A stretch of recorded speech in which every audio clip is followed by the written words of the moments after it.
So there he goes into the climb, 45 degrees, pulling up to nose over into ground centre. The 2018 Chinook display team pilot and aircraft captain is Flight Lieutenant Stu Kinno-Kinniston.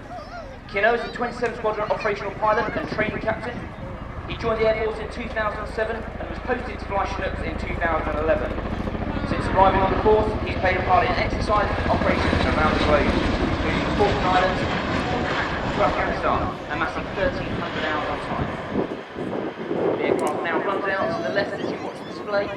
You'll pull up into the pedal turn. Again, he's going to pull up by 45 degrees, complete a pedal turn to the left. As he does this, Kinno is unable to see the ground from the front, so he's rapidly scanning sideways, picking markers to ensure that he has the correct pitch in the climb whilst keeping wings level. This manoeuvre enables the crew to turn quickly, dissipating the energy, allowing the aircraft to turn with minimal ground drag. The Chinook has been used continually on battlefield helicopter support operations for 36 years, applied to the edge of its limits with the absolute confidence it can't go beyond. Watch now, to the nose over at ground centre. There he is, perfect on the markers, rotating the whole crew through 90 degrees, 14 tons of machine now descending to run out to the right. 2009. After being student rotary, he completed his multi-engine training at RAF Chinook, where he was subsequently posted to fleet flight 27th Squadron.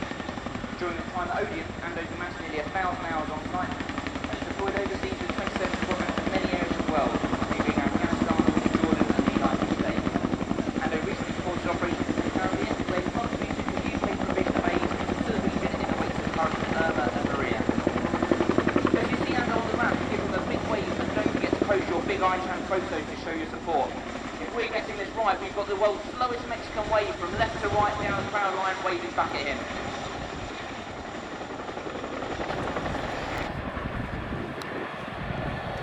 This manoeuvre was originally developed to assist crews in negotiating the Gorny Vakuf metal factory helicopter landing site when Chinooks were operating in Bosnia, to ease the complex arrival and departure directions and mitigate the threat that the crews faced.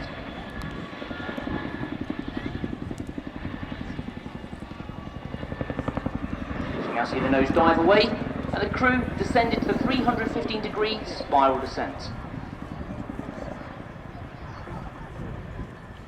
The 27th Squadron team are proud to bring you the Chinook display alongside their operation and frontline deployment commitments, conducting regular duties, training and tasking, as well as bringing you this display.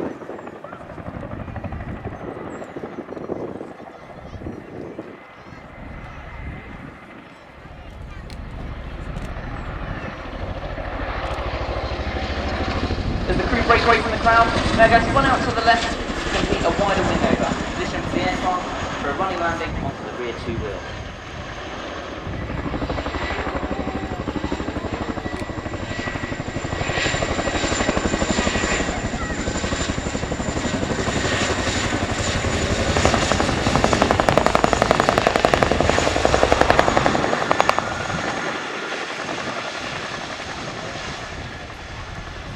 The two-wheel taxi is a skill that is unique to the Chinook helicopter.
wonderful sound, the Wright Cyclone.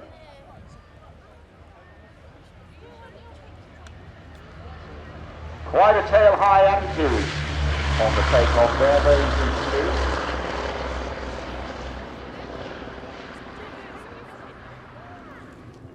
This aircraft featured in the TV series We'll Meet Again, and also in the remake of Memphis Belle that came out in the late 80s, early 90s.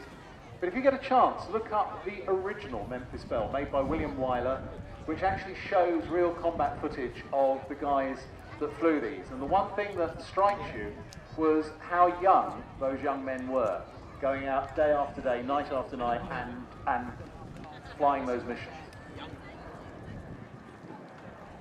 Wonderful photo there for you over the hangars.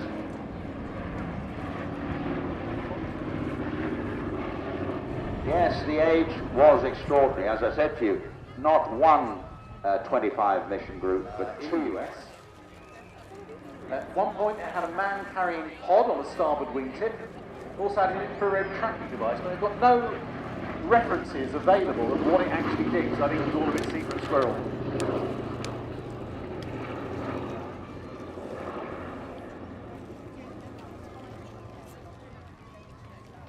So the B-17 coming in, flown by Peter Kuipers, and a tribute to all of those people that flew during World War II, and a magnificent tribute to all of those people who have worked so hard to keep it flying. And a beautiful landing, look at that. 2-point landing, Peter Kuipers, captain today with Ron Colley on the B-17. There we are, ladies and gentlemen, give them a big wave. They'll see you out the cockpit, holding the tail up all the way down the runway. Wonderful.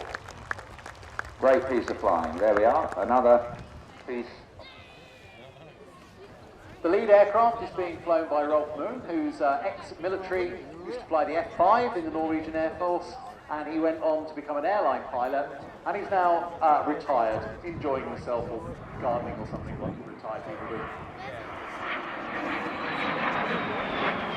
It's all right, folks, I'm pretty well retired too. As one does, flying a jet one day, a little bit of bird watching the next. Indeed. Why not?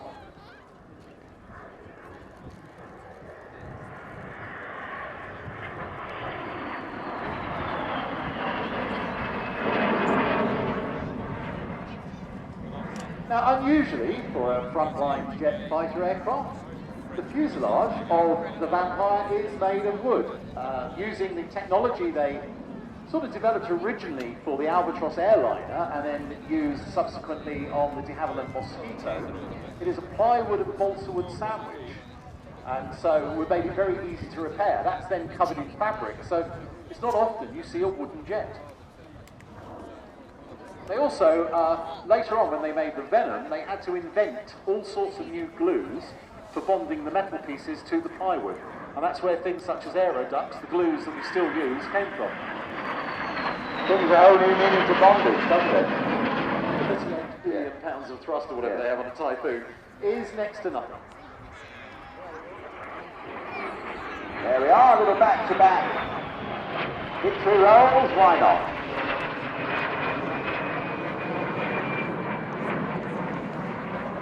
And powered by the Klimoth engine, which is a direct copy of the Rolls-Royce Nene. We very generously sent a bunch of jet engines to the Russians to show them how clever we are, and they very generously completely copied them free of charge to show how clever they were.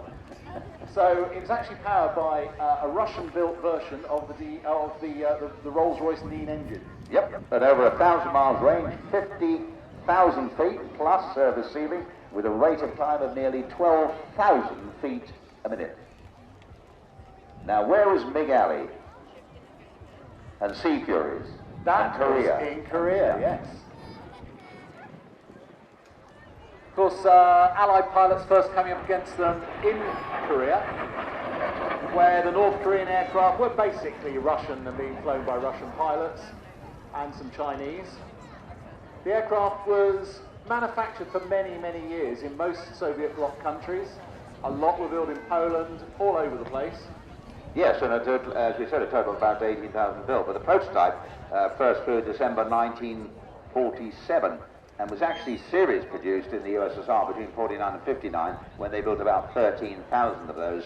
But then, as you show, foreign licensed production in Poland, Czechoslovakia, and even China produced about 6,000 examples. Yeah, he's inbound and hot. Here we go, from your right, ladies and gentlemen, the MiG-15. All right. Yes. Woohoo! I like it. Bravo! There we are, ladies and gentlemen. Well, we promised you a big bang, but we're so...